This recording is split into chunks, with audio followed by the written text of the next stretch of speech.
in a pattern typical of those times. Age-old stories of bad luck had woven a protective net around the well, keeping the treasure hunters at bay. The stratigraphic and well excavation conducted by the archaeological department helped to find out the exact period of the objects found. This is made possible by the study of the layers of sand, which is termed stratigraphy. All these excavated relics, the pranala, the sacrificial stone, the sandal grinding stone, etc., are thought to have belonged to this Kalmandapam. And this hints at something else, foreign invasions to be sure.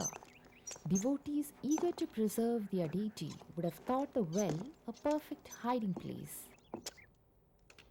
The next treasure found was a broken idol of goddess Durga. The pattern of the headgear and the ornaments point to the period of the idol, which must have been an ancient one.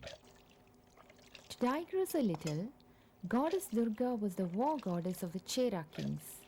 It's assumed that the temples of Durga in and around the place were built by them. Being the war goddess, they used to invoke her before leaving for a war. And this leads to another digression. Having a protective deity is common to every family in Kerala. It seemed to be cut off from the waist, and to our surprise was a perfect fit to a broken statue of the adjacent Kalmandapam. Among the excavated objects from the well at the Kalmandapam site, there was an unexpected treasure, inscriptions on stone. The first such one to be found in Kerala, it was in Vatteluthu, an ancient script of the 8th or 9th century. It read, "This well is built by the queen of Kungunadu, Komadi, in the month Vrichiga, when Jupiter is ascendant." When we set out to see the ancient coins found in the excavations as well as by the villagers, we least expected to behold such a vast collection. They were from all over the world, India, Britain, Venice, and even Arabia. The fact that some of them belong to the Chera period adds to the importance. Among these, we also found an ancient ring and an undeciphered coin. What he says is that this place was the center of trade and commerce of the Chera, Chola, and Pandya civilizations, which might have been destroyed by invaders. We went forward to another exciting place, the cyst burial sites at Venginadu belonging to the megalithic period. The presence of archaeologists excited us even more. Puranannur, a Sangha lyric, explains the relevance of such cyst tombs as the memorials for the ancient kings and warriors. As per the tradition of that period, a dead body was thrown to the birds and animals first. A year later, the bones were collected and buried in the cyst tombs, and this was known as secondary burial system. The tombs were cut into the rocks and several chambers were made. Here, we are reminded of the Egyptian pyramids. For these tombs also contain certain articles used by the person, along with their favorite food items. An interesting side to this is that these burial grounds common here might account for the age-old vampire stories. A peculiar feature is the east-west position of the tomb. Normally, it is not south. The vastness of the burial complex and the particular features of construction indicate the relationship of the tomb with the ancient Suryavamsa.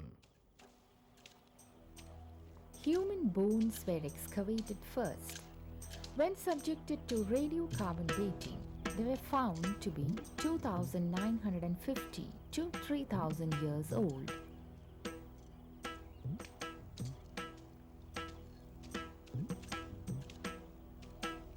Beads were also found, assumed to have been used by the people of the same period. Coming to think of it, this system of burial has not been uncommon. for so many have been found scattered all over Kerala. In fact, 10 types of cyst burials have been discovered. Kudakkallu, Toppikkallu, etc. are some of them. The exhaustive excavation lasted for 4 days. Finally, the hard work was rewarded. 20 miniature potteries were found. Being of different sizes, there were ring stands, bowls, pumpkin jars, and miniature potteries. This is the only burial site with a royal touch found by the archaeological excavations conducted recently. Along with these, an iron axe and a sword believed to have been used by the local chieftain were also excavated. Mr. Sridharan asserts the fact that these cysts and the other excavated objects are indeed 3,000 years old. അപ്പോൾ ഇന്നേക്ക് ഏകദേശം 2900-3000 വർഷത്തെ പഴക്കം ഇന്ന് ആ തേക്കൻചിറയിൽ നാം കണ്ടെത്തിയ cyst ബറിയലിൽ നിന്നും ഉരുത്തിരിച്ചെടുക്കാവുന്നതാണ്. This is Kovilagam Parambu, the capital of Venginadinte Kingdom. Now, it has been changed to the granary of a landlord. Palakkad continues to be the rice bowl of Kerala. It is fabled that there existed a palace here. Later, it was destroyed by foreign invaders. These very boulders form the foundation of the Veeraravi dynasty of Venginadu. Littered all over the place, they are the remnants of the palace. Natives say that such boulders can be found in plenty if excavated. It seems that many villagers have already come into possession of the remnants of the palace. Ever heard of animal worshipping centers? Well, we hadn't, and were surprised to find such a one called Mundiyan Kavu. This is an ancient temple exclusively for animal worship. It's interesting to note that such centers are reminiscent of the reign of Ashoka. Viruthi, better known as Dana Bhumi or gifted land, is where we visited next. The first sight that attracted us was the row of stone slabs all along the road to Nelliyambati. We came to know that they were load breakers, helping the men carrying heavy loads of black pepper and other spices. There is enough to show that there was a spice route across Nelliyambati.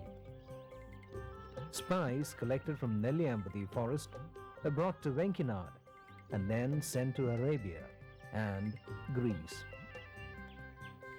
We know that Palakkad has had its share of battles, but we never knew the extent.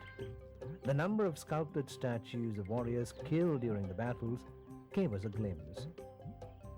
The hero stones, as they are called, have lost none of their charm.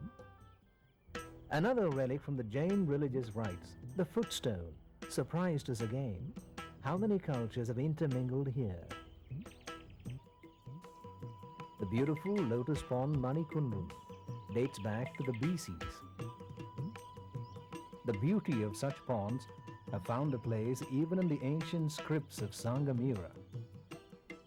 But what astonished us was a huge hermit statue submerged in the pond.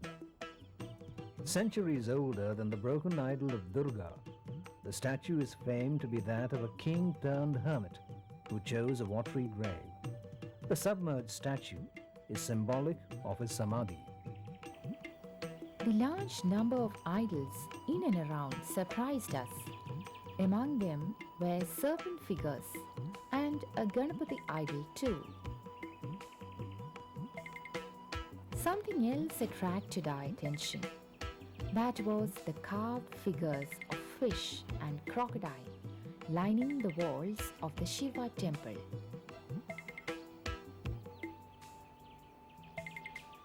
The Shiva temple itself charmed us with its carved pillar lamp and its Rishishvara idol.